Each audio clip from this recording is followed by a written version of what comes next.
Okay, this is a hypothetical lesson on how I would teach a student trot diagonals. Now, for a student to understand trot diagonals, there's a few key points that they need to understand.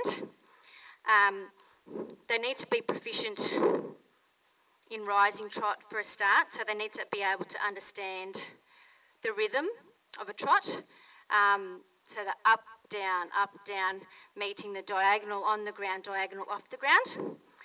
Okay, the next thing is a student needs to know how to apply aids. Now the aids that a student would be required to learn if we were doing the trot diagonals lesson on the 20-metre circle, they would need to be able to understand how to have their inside leg. So hypothetically, my left leg today is our inside leg. So this is my guarding or regulating leg. So it needs to stay heel down, just contact with the horse's side using my calf muscle. Okay, so it's not a kick, it's not a dig the heel in, it's a keep the just constant contact, and that acts as sort of like a light pole that encourages that horse to bend around. So that stops the horse bending back in towards my left leg. It would encourage him to bend away from it. Okay, now with my reins, my left rein would be my asking rein. So now you can use, with our asking rein, we can use a sideways rein. Like this is a young horse, but for a young horse you might use a sideways rein to encourage them to turn their head around and yield that way. Or you might just simply, as you've got your reins there, you might just simply use a subtle twist of your wrist and just apply a bit more contact with that asking rein. As you can see, he's bending his head around there. Okay, now if we turn around the other side, this would be our on the outside. So we would need to have a non-yielding, supporting or regulating aid with our rein. So we would need to keep about this constant length, keep that steady, and as you're going along, this length doesn't change. This is a non-yielding rein. The reason for this is this supports the horse's neck and shoulders as they're moving along. Now your outside leg, which in this case is my right leg, I'm going to move it back, keep my heel down about 10 centimetres behind his girth, and this is going to ask him to bend around that inside leg. That's asking him not only to bend and yield around to that direction, it is asking him to move forward.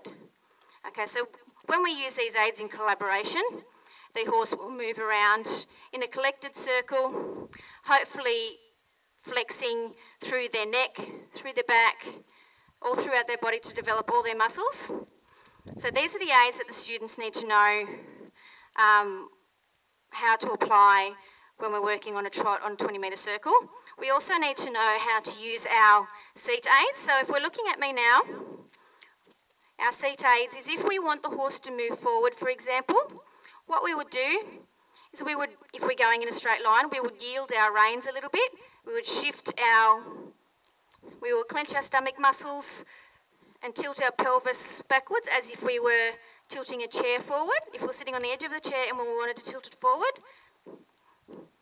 and keeping our legs just behind the horse's girth, just giving a bit of contact, a bit of a squeeze evenly with both legs, and then yielding with our reins, just encouraging him to walk forward, like so. That is our forward driving aid. Okay, now these are the things students need to understand when they're working on trot diagonals. The reason for this is they need to be able to understand why we rise on a certain diagonal and why we sit on a certain diagonal and when to apply those aids. Now the next part that they need to understand is the rhythm of the horse's movement. Okay, so we need to find out if we're looking at the horse, we're walking around in a circle, getting him to move forward there. Yep. Okay, what we need to get the riders to feel is which side of the horse, which leg takes the longest stride. Now, if I had a student on this horse and they were on the lunge rein, they would be able to close their eyes in a nice, safe situation, and they would be able to feel which side of the horse or which leg is taking a longer stride. Okay, this is the first part they need to understand, and it also develops their feel. Now, once we develop our feel for a horse, how they're responding, and anticipate their movements going off how the horse is feeling, then you'll be able to apply your aids more correctly and more timely, more adequately. Okay, now the next thing that a student needs to learn is that when we're going around in a circle, they need to feel which part of the horse the impulsion or the drive comes from. So if I'm sitting here feeling where is this coming from? What's making this horse move forward? It's not his front legs. His front legs are basically his steering. So he's not a front wheel drive horse, so to speak, for example. So that must mean that his impulsion is coming from his back leg. Now going around the circle, I can feel on my left seat bone that the horse is working his left hind leg to push him forward around into that curve, working off my guarding leg and off my asking leg, pushing him into that non-yielding, regulating rein, and helping him respond to that asking rein on the inside. So there we have 2 points that the riders must learn. So where's the impulsion coming from? We can feel that it's coming from his inside hind leg. And that inside hind leg is what's pushing the horse into the curve, into our aids, and it's helping him move forward. So the next step, if a rider is learning how to ride trot diagonals, as I said, they need to be able to identify when to rise and when to sit. Now the general rule is that we rise when the outside front leg is going forward, so when the outside diagonal is off the ground. Now generally what we do is we work off the leg that is driving the horse. So what we would do is we'd work off the inside hind leg. So when we're working off the inside hind leg, we would need to say, okay, when do we apply our aids? Do we do it in a sit when we're sitting, or do we do it when we're rising? So this then would determine when we're sitting and when we're rising. Okay, so we're going around the circle, and hypothetically, if I'm sitting here in the saddle like this, and I'm just thinking about it, I'm not actually doing it, is it easier to apply my aids as I'm sitting?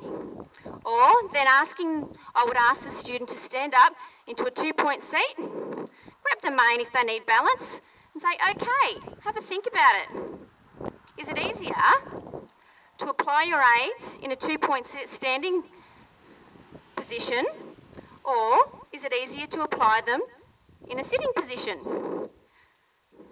Okay, so for me, I would think logically that it would be easier to apply aids in a sitting position. Okay, and as we need to use the best of the drive or the impulsion from that inside hind leg, this would be when we needed to use our aids. So for example, if we're trotting around, we're going off our inside hind leg, we would need to keep the drive going. And the best chance of being able to do that is when we're sitting. So therefore, we would need to sit when that inside hind leg touches the ground. Okay, for example. Okay, so what I'm going to do is just give a bad example. So if we're going around, get up. I'm actually on the incorrect diagonal here, but this is just for demonstration's sake. Okay, so I am rising when that inside hind leg is actually off the ground. And this is causing myself and the horse to become a little unbalanced. It is making it difficult to apply timely and correct aids and for him to be able to read what I'm asking him to do. Okay, so now let's have a look. We'll go around and this time I'll be on the other diagonal. Get up. So this time I'm sitting when the horse's inside hind leg is touching the ground. And I can feel the difference already. The horse is much more balanced. It's much easier for me to apply those aids. So for us to be able to identify the correct diagonal, we need to be able to say, okay, where does the impulsion come from? When do we apply our aids? Is it easier to sit or is it easier to rise as we're applying those aids? And we also need to be able to identify when that horse is putting that inside hind leg on the ground and when that inside hind leg is off. Now as the horse uses, I'll just turn around here.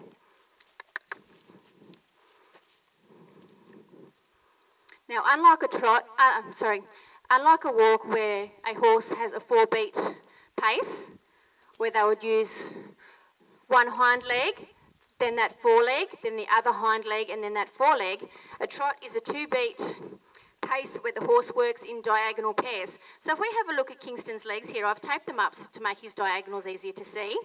So his left diagonal, so his diagonal working from his left shoulder, so his left fore, and his right hind, that's taped in orange. So that's his orange side is his left diagonal. If we're having a look at his right diagonal, his right fore and his left hind are in the green tape. So as we're going around this circle, we would say, okay, so it's his green. So it's his working on his right diagonal because it's his left hind, which works with his right fore. That is the leg that has the impulsion. Okay, so when that left hind leg, touches the ground, this is when I need to be sitting. Okay, and so we can't turn around and look and say, oh, okay, now, because we wouldn't be able to see where we were going. So instead of turning around to look for when that inside hind leg is touching the ground, we can look at the opposite diagonal pair. So we will be looking at his right shoulder, so his right foreleg.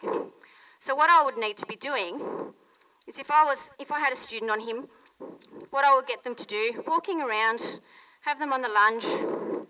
When his right fore touches the ground, I'd get them to identify this for me. So for example, they would say, now, now, now, now, now. And this is when he's working on his right diagonal. Okay, so next what we need to do after that is we get them to develop this in a rise. So we get them to move up to a 2-point seat,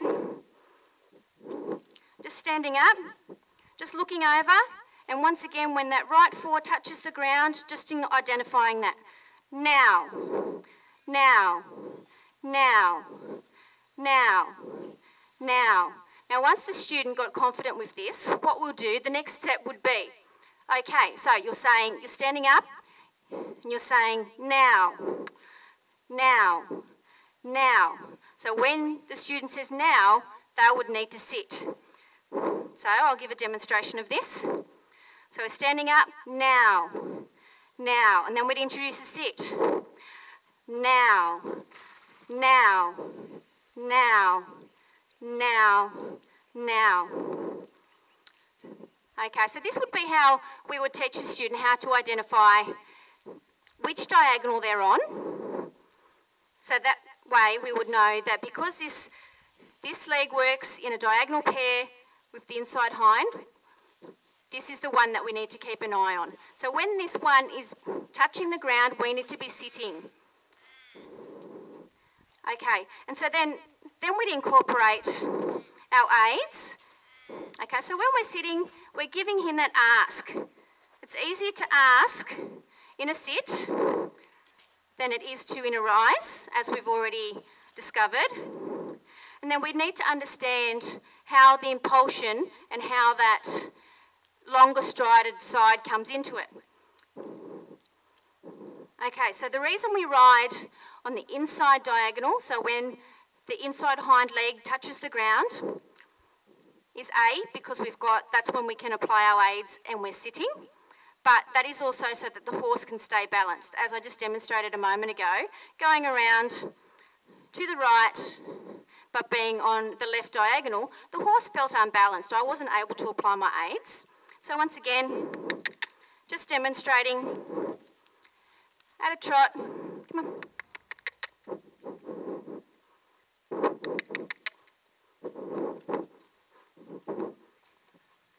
Okay, so I'm on my left diagonal here. The horse is unbalanced. I'm finding it difficult to apply my aids and get him to do what I want. So what I'm going to do is I'm going to change diagonals. Okay, now that I'm on my right diagonal, I find I can keep my asking leg steadier. I can keep my guarding leg steadier. And he's responding much better. He's not weaving. He feels more balanced.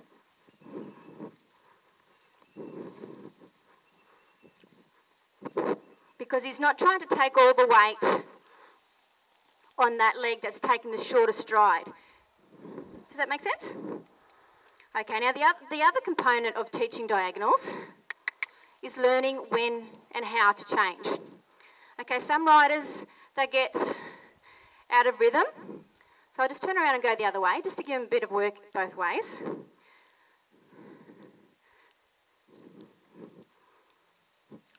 Okay, so we've been able to identify which diagonal we're on.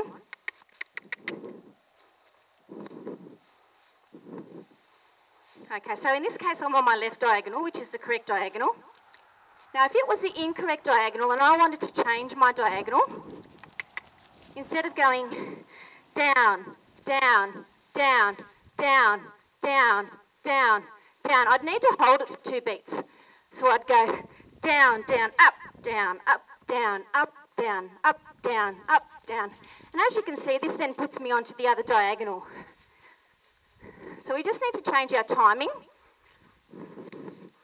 Okay, once again, I'll change back onto the left diagonal.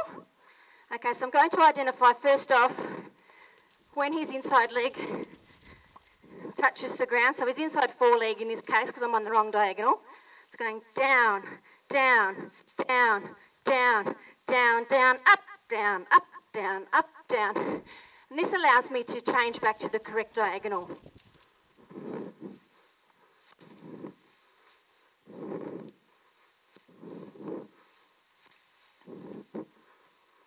Okay, so once again recapping, the main things to remember and to make sure that your student understands when you are teaching trot diagonals, for them to be able to understand trot diagonals, they need to understand, A, why we ride on which diagonal.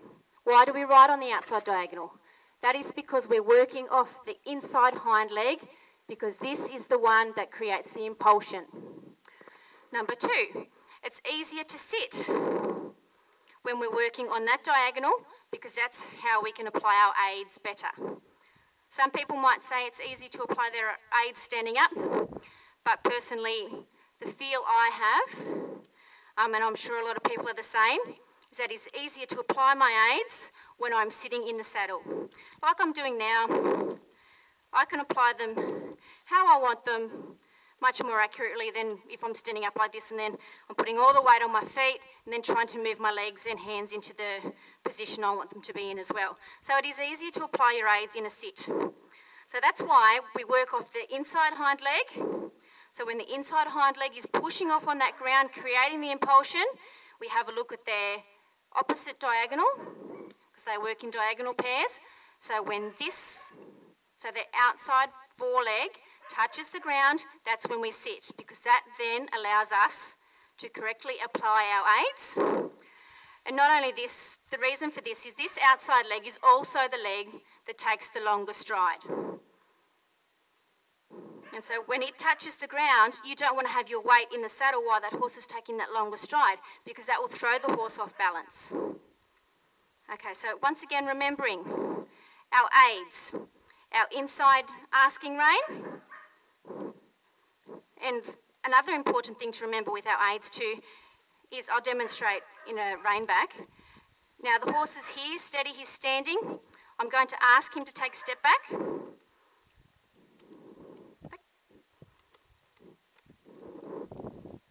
Wasn't a very good example, I'll do it again.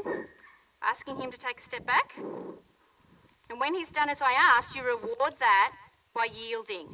So our aids are pressure and release. So your aids are essentially, you're applying pressure to ask them to do something, but when they do it, you need to reward them by releasing that pressure. So we don't keep constant pressure on, we only use our aids to ask the horse to do something. If they're not doing it, or they're not responding, then you release and then try again. Like for when he reversed a minute ago, the first time he didn't reverse, so instead of keeping pressure on and yanking on his mouth, I released and I thought, okay, I'll ask him again.